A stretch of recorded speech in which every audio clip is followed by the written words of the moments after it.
akin ginawa ng sulat. Kasi mas kailangan niya yung pera. Ngayon, si Chinita, ewan ko kung binigyan ng sulat o inipitan ng pera. Eh siguro, pareho. Pero sa akin, Boy, hindi mo na kailangan ng sulat. Pera na lang ibibigay ko sa'yo. Yun ang sabi sa akin. Hindi, ano na, sabi niya. Nung mag-aakma na, magkatapos na yun, Boy, pag uwi ko sa Santa Maria, pwede bang sumama ka sa akin? Kasi nami-miss na kita, hindi tayo nagkakasama. Baka pwedeng sumama ka. Eh, bilang gusto kapatid, syempre, hindi ko siya bibiguin. O di ko, kung yun ang gusto mo, kasamahan kita. Eh di, sumama ako. 3 days ako sa kanya na sabi niya, natuwa siya dahil pinagbigyan ko siya. Nung nasa kanila kami, marami siyang sabi niya, tinuruan pa akong mag-magic. Eh, sabi niya, wait, tuturuan kita ng magic. Wait, sige. Sa sigarilyo. Sabi niya, kung humiling ka kung anong gusto mong lalabas dito sa sigarilyo. Ipan mo, at may lalabas ng pera dyan. Sinignan ko naman, sir.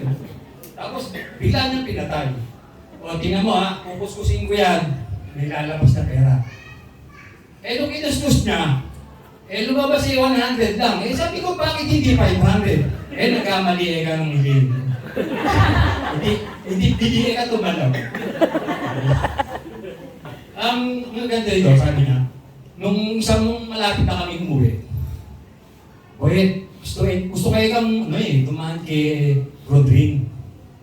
Eh, bakit ako hindi mo sabihin kay Cora? Naku, pag sinabi ko kayo, hindi mo nakapayagan. Ano kaya ikaw magandang dahilan para ako makapunta kay Rodring?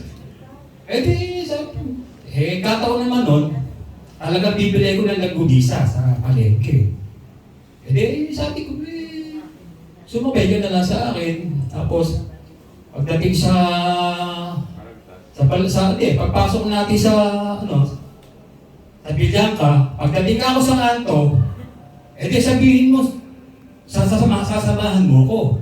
Di sabi niya kayo, Ora, si Boy Teke, bibili pala ng langgulisa, baka mali daw, sasamahan ko.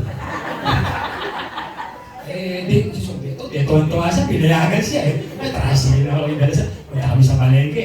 Tatlo lang bibili ko ng palengke, ng langgulisa. Kung nakabili na ako, sige, tuloy na tayo kay Rodrigo. Punta kami. Pagpasok pa lang namin. Nag-aabot na ng 500 kay Bong. Bong, bili ka na ng pulutan at saka.